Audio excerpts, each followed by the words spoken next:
What you're about to see was a Lost crossover review that I did with Viga of Viga's Art Room. This was filmed back as far as the start of 2014, but we never got around to doing voiceovers. But since I didn't want this to go to waste, I decided I should just make use of what I have, with the okay of Viga, to produce what could have been if things had gone through. Most of the script is how it was back then, with some minor adjustments and additions for completion's sake, while only my voiceover is present. I want to thank everyone who was involved in this, and I'm sorry for not doing this sooner. I do hope that what we got out of this is to your liking. Enjoy! They seriously need a badge to get to the game floor? What a joke. Isaac! We must kung fu fight! Viga? What the hell is that? Oh, crap. Can't escape from crossing fate. Fight! I will go up in the ranks of reviewers by punching you! Oh! Eat my elven fist! Ah! Welcome to Earth! Yeah! For the glory of Cenarius! Ah! I'm so cool, I don't get that reference! Hey! Oh no! Cats! I'm allergic! I'm allergic! You want to rise to the ranks of reviewers, you're gonna have to go through the Macho King Mango Savage. Oh yeah, dig it! Screw this guy, let's just review Scott Pilgrim. Agree!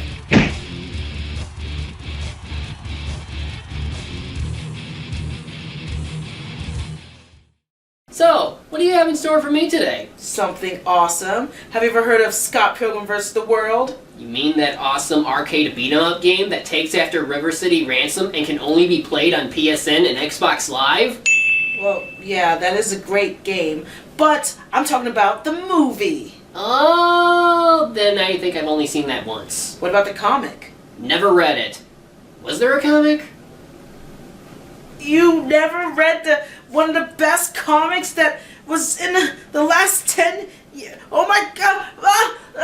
Comic fangirl activate! The comic series was created by Brian Lee O'Malley, which initially was released from August 2004 to July 2010 for 6 volumes, thanks to publication by Oni Press. Brian had been approached by their producer, Mark Platt, about making a film adaptation with Universal Pictures, and while he was initially skeptic about it, he ended up going along with it anyway since he needed the money. He would also be heavily involved in the film's production, adding material that wasn't in the comics, especially since the series wasn't finished back then, and with the help of Michael Bacall and Edgar Wright, they would produce a movie that even the comics would take material from, and while simultaneously replicating much of the series' style and approach. Okay, what do you say? Let's do the thing. The awesome thing. With the awesomeness. Yes, let us review Scott Pilgrim vs. the World. We open on... Okay, this is a nice 8-bit intro, but anyway, we open in the mysterious land of Toronto, Canada. Right, where we find our main character, Scott Pilgrim, played by Tobey Maguire? No, that's Michael Cera. You sure? He's got the looks and voice of him. Well, whatever. He's apparently been dating a high schooler, despite being 22, in order to cope with the breakup of his last girlfriend. And how do I describe this scene? It has a bit of a deadpan feel, and yet at the same time, I can't help but enjoy the awkward conversation that goes on. We have meaningful conversations about how yearbook club went and about her friends and, drama. Have you even kissed her? We almost held hands once, but then she got embarrassed. Plus, if you haven't noticed by now, there's a bunch of visual effects going on, from text boxes to other comic book-like visuals, and even references to various pop culture. It's drawing me into the moment, and already I want to see what else they'll do with this. Here we get introduced to Knives, played by Ellen Wong, the high schooler that Scott is dating, and yet none of his friends are that enthused by his choice. Well, skeezy choice. Still, as we get close to the opening credits, we get treated to some of the most badass music you'll ever hear.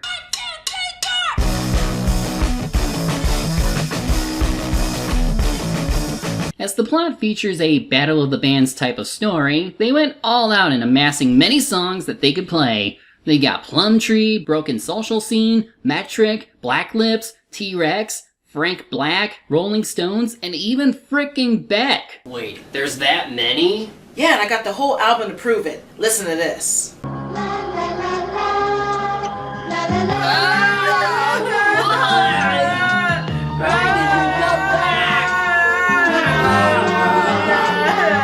But the songs can be an earworm. Threshold, written by Beck, is a good one, and the title song that came out years before the comic Scott Pilgrim by Plumtree. But if anything, look up Metric after this. This is a band you should become a fan of after this movie. So after that bit of awesome, we're soon introduced to Scott's gay roommate, Wallace, played by Kieran Culkin. He's sort of like this mentor who knows how everything works and shows the most dominance in the household in comparison to Scott, who has jack squat. Still, I find his character hilarious. Combined with the comic book logic this world has, he just makes everything he does fun to watch. Like when he tells Scott's sister, Stacy, that he's dating a 17-year-old. Oh my god, you guys haven't... No. We haven't even held hands yet. I think she hugged me once. Scott, why are you doing this? I don't know. It's just nice. How'd he tell her in that small time frame? I don't know. Yet the dialogue that was spoken here just had brilliant timing. I think out of all the characters in this movie, he makes the deadpan snark work the best, and given what his character is all about, that's saying a lot. So as Stacy points out, the reason Scott is doing this is likely due to him grieving over his breakup with she who will not be named, but knows the repercussions that will most likely come from dating someone that young. They still go out on a date and... Whoa, wait a minute. Ninja Revolution? There's a DDR-style game based around ninjas? Where have you been all my life? I gotta go play you now. I call player one. I still need a badge to get in. I'll still take the victory. Not helping. Now just from their date, you can tell what Scott's flaws are. He's self-centered, big ego-having, kinda skeezy jerk. But Knives doesn't see it since she is still young and naive. In the comic, this is more subtly dealt with since Scott, in a way, is the unreliable narrator, and the comic kinda follows Knives' Chow as she gets more mature and wiser. The movie ramped up the traits for Scott and thrown out a lot of Knives' character development since, well, 2-hour movie in comparison to 6-book comic series. Not a lot of room. The comic version of this review has over 12 books and a bigger cast of characters. Sheesh, how big a cast can you fit into 12 books? About 40 cameos, but this is a movie! So we're cutting the cameos for time! So Scott has a strange dream about being alone, which I take as symbolic for his character, where we see a strange pink-haired girl on roller skates. What is the significance of her, and why is there another Scott sleeping with Wallace? I don't know. He sees her at the library while with Knives, and through a series of strange scene transitions, he goes through the notions of wanting to see her, but can't stop thinking about her, which causes a problem with his friends. Especially when we find out that they're going to this party to see if they can find contractors for their band. As for the girl in question, one guy named Camus says her name is Ramona Flowers, and that she would be at the party tonight. Well, ain't that convenient. Sure enough, he finds her, and what happens? More awkward dialogue. Hey, you know Pac-Man? I know of him. Well, Pac-Man was originally called Puck-Man. They changed it because... not because Pac-Man looks like a hockey puck. Paku means flap your mouth. And that they were worried people would scratch out the P, turn it into an F, like...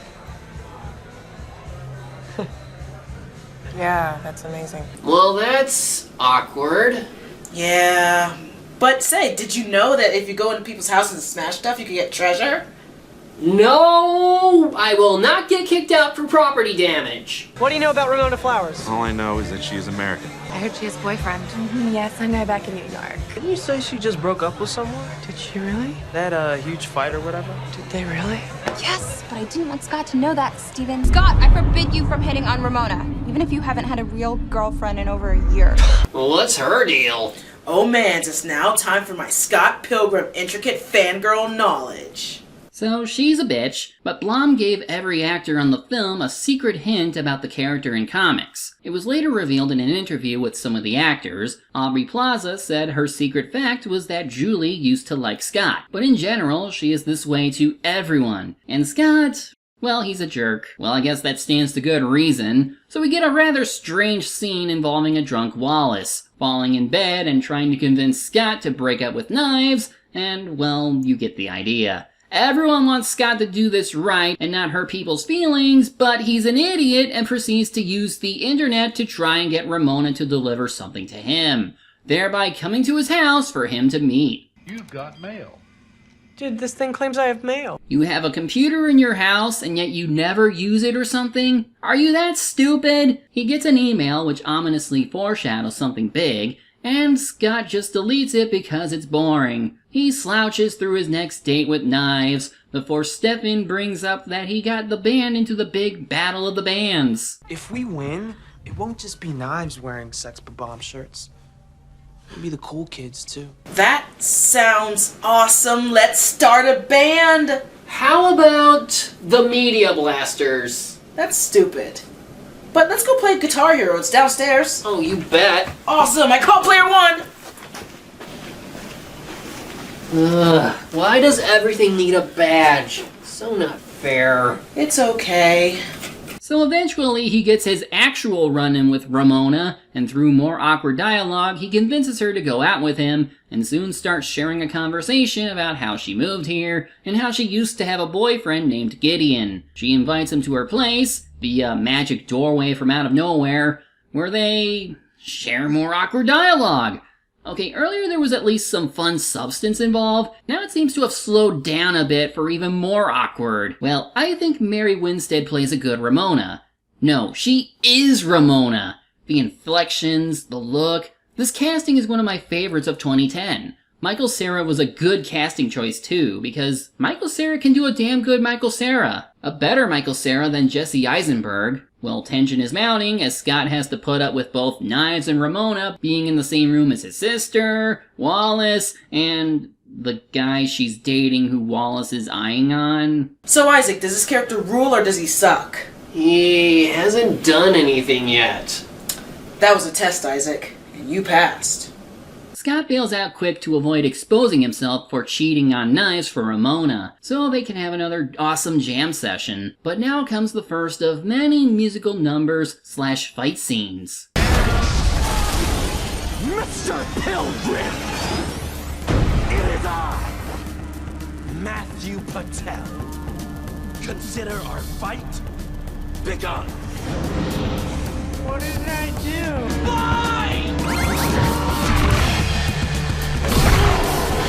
In a way, the whole movie is set up like a musical, yet it has musical numbers, but the fight scenes are placed where they usually would be dancing in the streets. Anyway, time to go Bollywood on the mofo!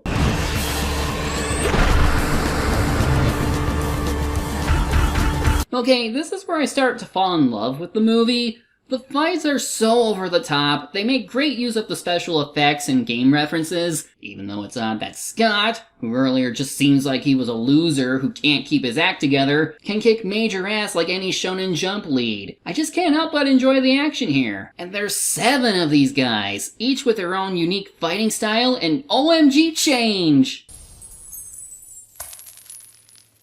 A long while ago in a Q&A, someone asked, when Scott defeats someone, do they die? Is Scott a murderer? Brian Lee O'Malley didn't want to answer that. Prior to this, we do learn how Ramona met this guy, and it's done using the comic's visual style. It also sets up how even more mysterious Ramona is given her life with others, and makes you wonder what the other 6 boyfriends would have been like. Pretty much speculate what else can happen. Ramona tells Scott that if they are to continue dating, he would need to fight the rest of the evil ex-boyfriends, and he doesn't seem too all that fazed at first. He tells Wallace about his second date with Ramona, who in turn tells him to break up with Knives, and so Scott goes through the painful process of breaking up with her.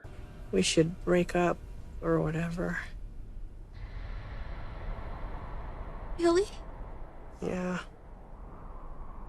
It's not gonna work out. Now in the comic, this scene happens, but we get Knives trying to still be his girlfriend, or obsess, or follow him even though they are broken up. Also in the books, we got Knives learning from this year and becoming older and better by the last book. The movie, well, in the end, we'll see. So, second date time, and Ramona's dyed her hair blue. Guess that's a recurring theme for her.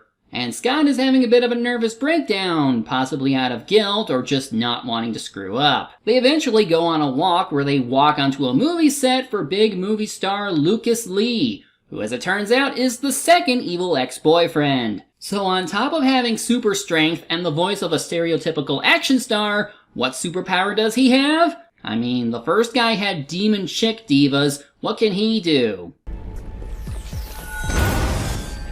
An army of stunt doubles. Well, that's kinda cool. Ask him how it feels to always get his sloppy seconds. How does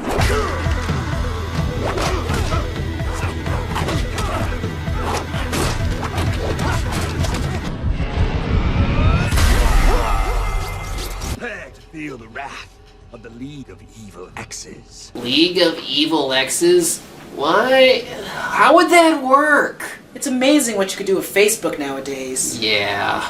Scott gets him to do the grind down the long stairway to the street, and like in the comic, they even show how fast he's going. He goes so fast that he pretty much explodes into coins at the bottom. Really, the whole Lucas Lee part in the movie was much better than the comic equivalent. More energy, more fighting, and more everything! But Ramona left, apparently, so Scott is worried he got dumped. But Wallace gives him some inspiring words. If she really is the girl of your dreams, then you have to let her know.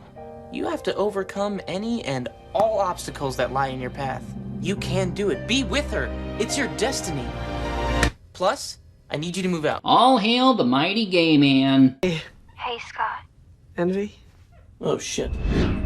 Been a while. Oh right, Envy. Apparently she was Scott's previous ex-girlfriend, and one he tries not to think about, but she keeps popping up everywhere, though it looks like she might be showing up pretty soon. One close call with knives later, Scott encounters another evil ex who will fight him later, but guess who it is? Punched me in the boob. Mae Whitman? Yeah, from Avatar, The Last Airbender. Didn't think you would ever hear her say that, did you? I think Avatar just got ruined for me. No, just imagine all of the cool one-liners coming out of Katara. Oh, I'd love to postpone, darling, but I just cashed my last rain check. What's that from? My brain! This day just keeps getting weirder and weirder. And you just cashed your last rain check.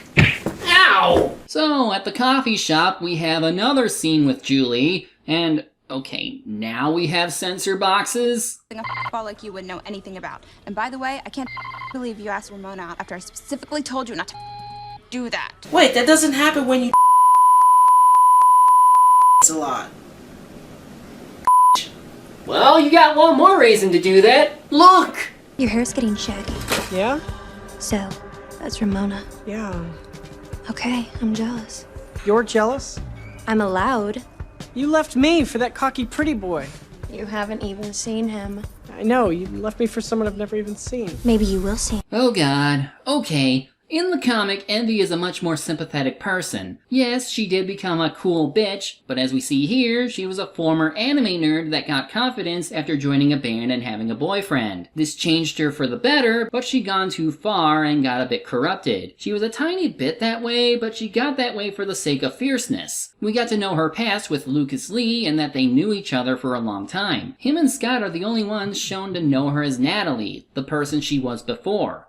The person she still holds dear. She even says this in the second appearance. That's right, she appears again in the last book. Anyway, we get to see some of her complexities, and yeah, there is the mallet scene in the comics, where elements were taken for the Roxy scene. But Envy was way more than just a mean girl Regina George, bring it on to evil stepsister douchebag caricature. But it's the movie, and they have to subtract some things. Oh, and it seems Knives has found out about Ramona. Let's see how she fares. Oh my god! He's dating a badass hipster chick. I hate her stupid guts. He only likes her because she's old. She's probably like 25! Stop this idea. I just thought I have to do it! I can't hear anything you're saying. Oh god, did I look so good? Was this part of her development in the comic as well? Yes. To be what she thought Scott would like, a cool chick. In the comic, she also copied Kim Pine a bit at first. She does eventually find her own style and it reflects her growth. And I'm to assume they don't really show that in the movie? Nope, but we do get her iconic Ninja Hoovian outfit. Oh, well, at any rate, more Battle of the Bands, but with one of the bands, it turns out the Todd that Scott knew who dated Envy is also the Todd that Ramona dated. This can only mean one thing. Another battle to come, but first, more awkward dialogue. You guys make a cute couple, you know? Suit each other. You're my role model. I was just there. Played the Chaos Theater for Gideon. You know him, right?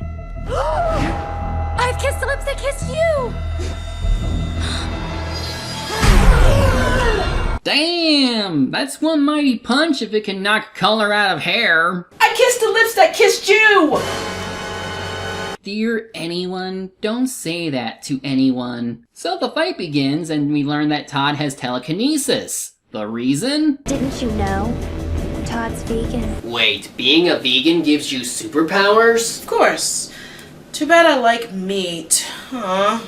Ramona tells Scott about how she and Todd met and how they split, and confesses that the reason she moved here was to change from being who she was before. As the battle continues, they get into this epic rock battle, which Scott totally loses. Luckily, he tricks him into drinking a non-soy drink, which summons the vegan police, who after revealing his other violations, they de-veganize him. So now it's time for Scott to deliver the final blow, and wait! We have the best quote in the movie! Once were a vegan, but now you will be gone. Vegan. It's so bad, it's wonderful. You just headbutted my boyfriend so hard he burst. You kicked my heart in the ass, so guess we're even. So, rush to resolution for Envy? Yep. For the record, I am so pissed off for you right now. Shut the f***, Julie. But that was still funny. Eventually they go to this party where Ramona gets Scott to talk more about his previous girlfriends in order to help him understand what it means to hurt someone they once loved and what it can do to everyone around them. Despite Scott still being reluctant to really open himself up on this issue, this gets interrupted by Roxy, who reveals her connection to the exes. Roxy? You know this girl? Oh boy, does she know me. You and her? It was just a phase. Just a phase? You had a sexy face? Hey Isaac, you know what time it is? No. Hammer time! Now why would you say that? Holy crap!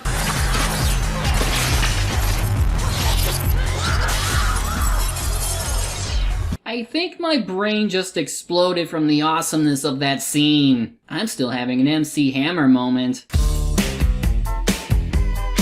Can't touch this. Your BF's about to get F'd in the B! The weak was the back of her knees. Wait, how does that work? Whenever we were making out, I would just... Okay, enough! You'll never be able to do this!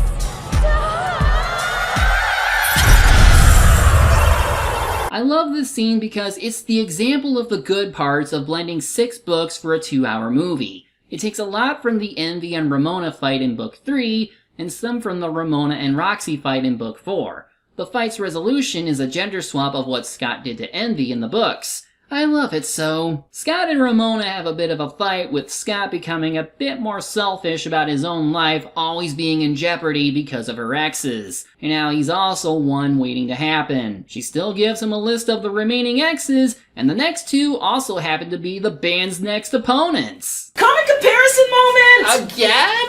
The twins got a lot more talking and were roboticists in the 5th book. Also, the 5th book was actually less battles and more Ramona's development, and a bit of angst and dealing with her past. Also, Scott's infidelity coming to roost. But also, Scott fought robots! Well, in the background to more important things. The Kadanagi twins are just awesome DJs, but the sequence in the River City Rumble Battle of the Bands was a perfect thing. So epic, but not as epic as giant musical monsters battling each other to the death.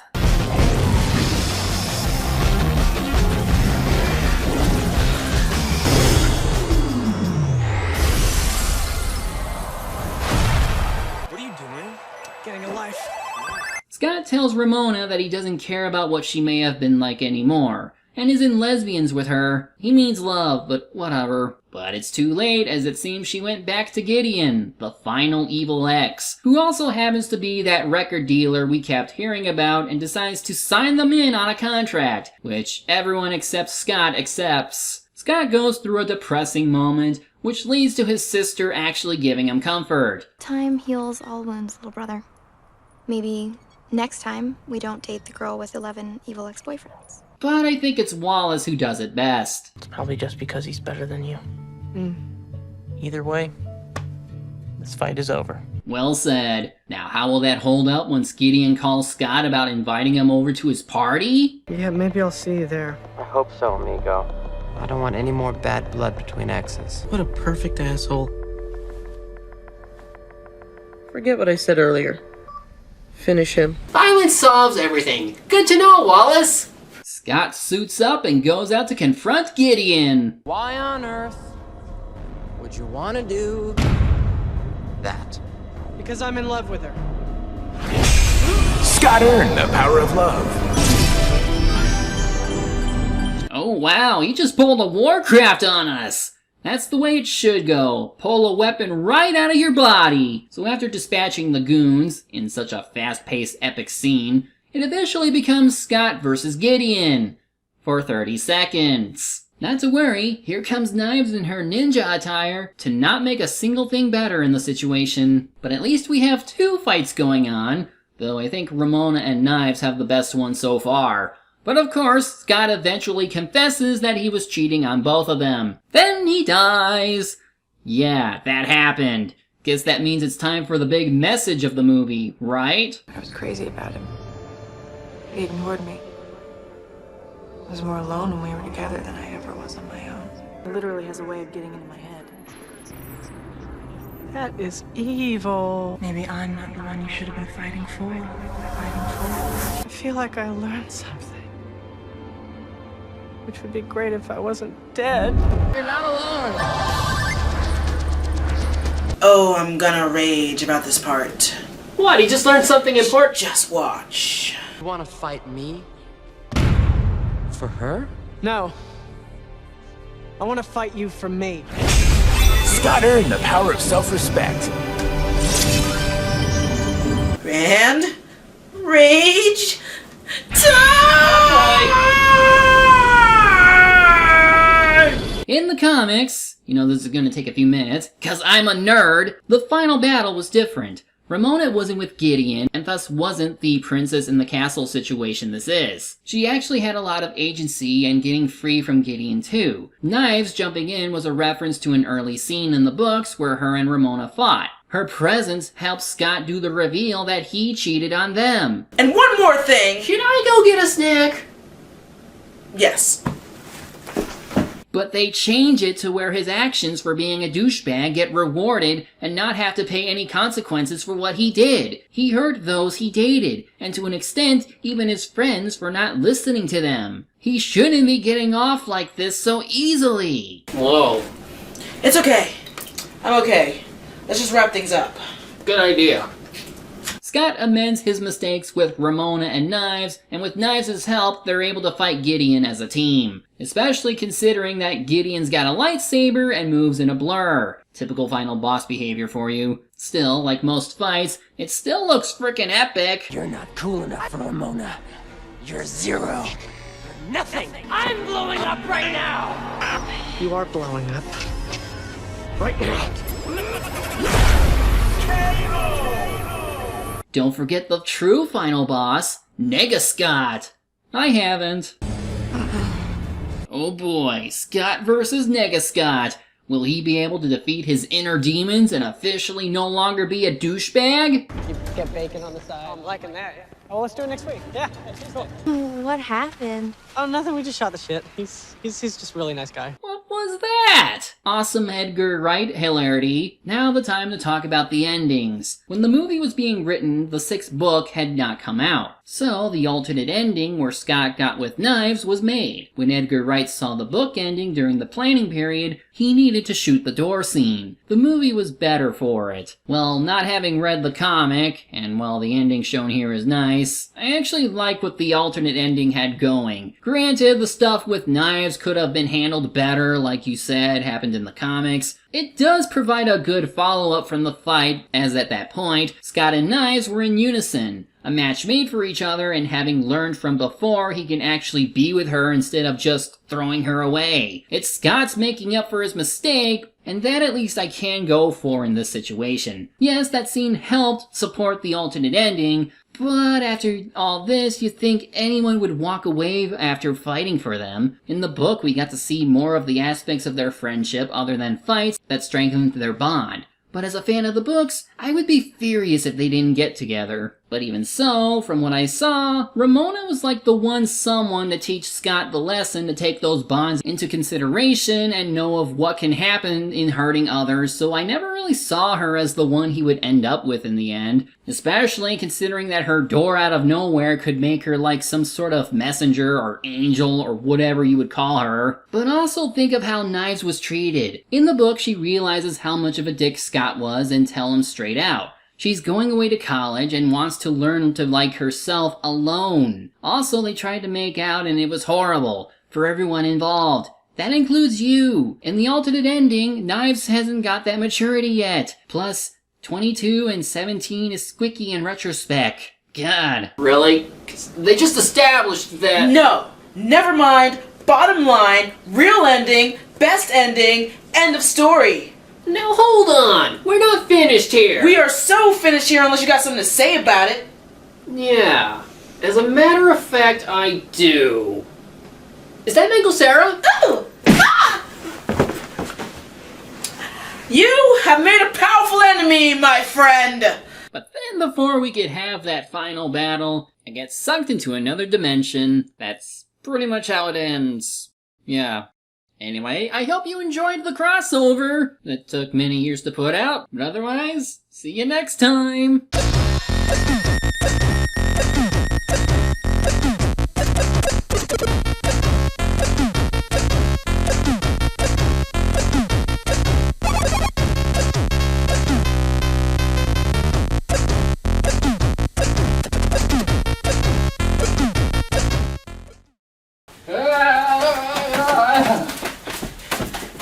Wait. What? Hey!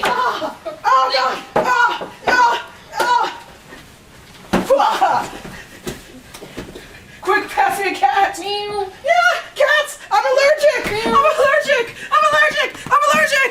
Next shot.